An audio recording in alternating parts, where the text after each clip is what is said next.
What do you think? What word are you going to put to that? Bucolic? Pastoral? Idyllic?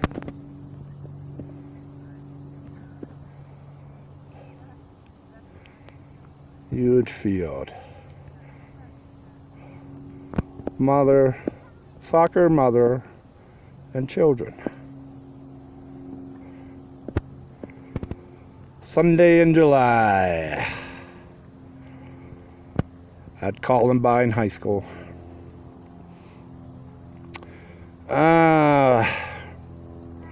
What category do we put this in? I don't know what category I want to put this in.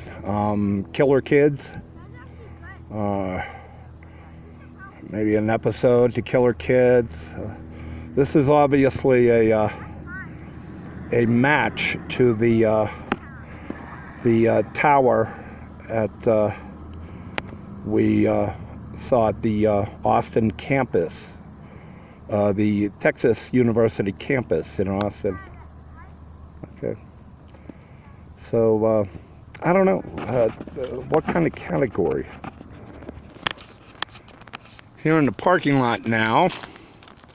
You know, categories. I don't know. Maybe trophy for everyone category. How about that? A kind of everybody's a winner. Okay, that kind of a category. No losers. Everybody's great. Okay. It's not the sport. It's not, you know, winning or losing. It's just all sport. Trophy for everyone. You know. Or how about, if not a trophy, how about passing grades for everyone? Okay? Everybody passes the exit exam. Nobody's left behind. Everybody gets a diploma. How about that category? The trophy category. You know, the kids that killed here, they weren't wanting anything. You know, one walk through this neighborhood around this school, and you could tell these kids that murdered their classmates and their teachers did not come from some broken, awful, violent-ridden home with no electricity or running water. And these kids had very, very, very expensive weaponry, very expensive ammunition. They did not want for ammunition or guns or weapons. They had everything they wanted. Now, I don't even know if they worked. I don't know if either of them had a job. But by the looks of their armor, their parents suited them well. They did not want. You know, I think I mentioned it in Atlanta that I've done some teaching in my day. I taught community college, South Central LA, to Mount San Antonio College in Walnut, California, which is very much like this community here. And for a year, I taught high school. So, I have a little bit of experience with teaching and young people. And there's a saying that all teachers say among themselves, And if, or they say it to each other, and then they say it to themselves, and they repeat it time and time and time again, because it becomes like a mantra, a survival technique in some schools, and in dealing with some students, and it's really true. I found it to be true, everything goes back to the parents. It sounds so cliche, but I don't care if the child is inner city. I don't care if the child is Littleton, Colorado. It all goes back to the parents. If parents are not involved, if parents are not engaged, then you will have Columbine in a bucolic community full of soccer moms, green hills, smiling children.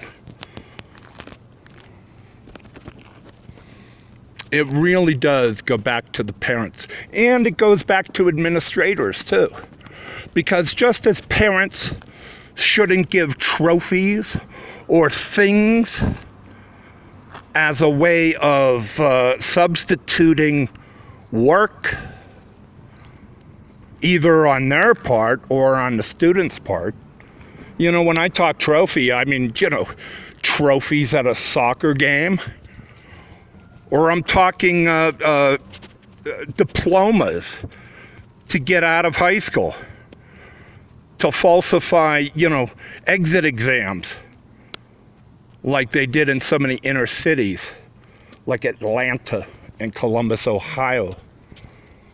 If the intention is to win favor with the student/child, son or daughter, you're not really doing it. There's no, what has been earned by passing someone on and giving them a diploma from a high school, which means absolutely nothing. Something they could boast about to friends, like the trophy in their room that they got simply by being on the field at a soccer match.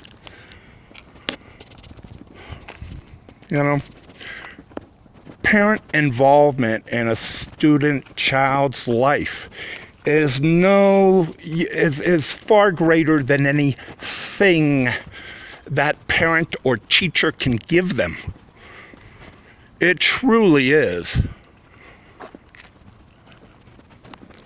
The best teachers that students always liked, from whether the high school that I taught at or the community college, were those teachers who became involved in the student's life and were interested in that student.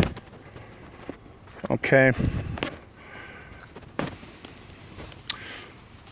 Funny story. Well, a teachable moment, I might say, from one of my students. The 1 year I taught high school, and don't let any teacher fool you, okay? Any new teacher is taught by the students. They're not taught by, mentoring teachers or this or that. The students will teach the teacher, okay?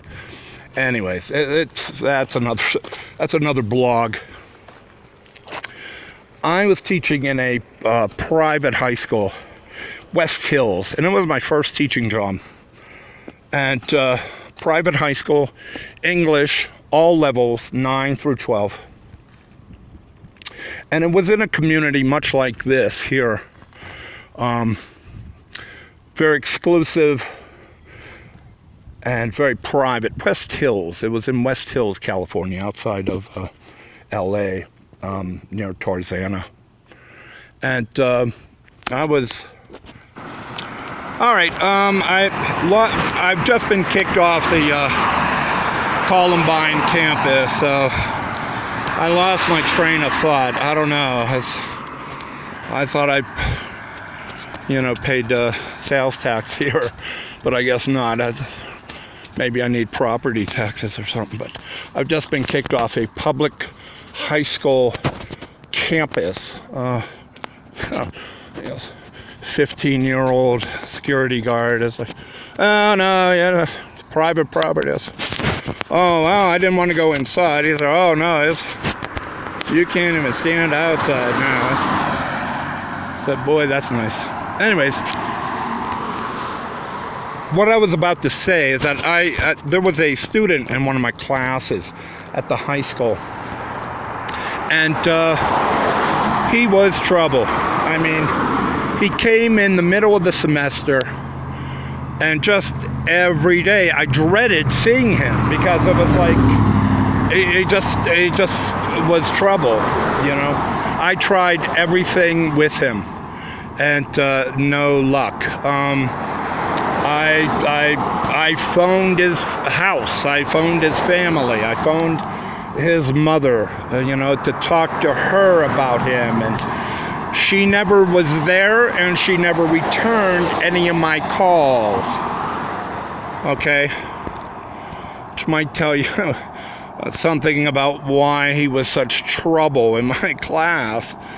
Anyways, I mean, she didn't even return the call, do me the favor. So it's like, he's all yours. It's a private school. You guys should know how to deal with this. Anyways, he joined the baseball team there at the high school. And, Monday morning I would try to make small talk with him about the game the past week, just to somehow engage him, to get him kind of on my side.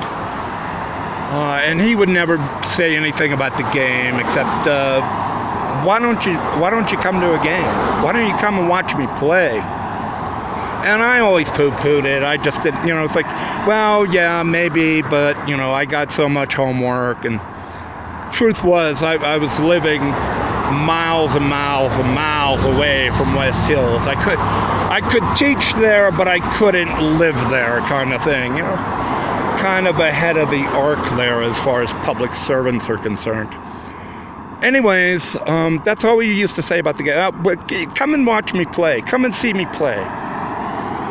Well, just so happens that on the team schedule was a game in my neighborhood in Pasadena, California. Okay, they were playing somebody in Pasadena, some high school in Pasadena. So I went to that game. Okay, instead of going back to my apartment there, I went to this high school game. And believe me, I dreaded it. I had no interest, but I went, And when he came to bat, I cheered him on. And I stayed, believe it or not, for the full hour and a half, or whatever it took for the game to be played. And then I went home. He never was a problem in my class after that. Not only did his behavior improve, but also his grades. And I might add here, I never went to another baseball game. I don't know. What's the moral of the tale? What's the moral of the story here?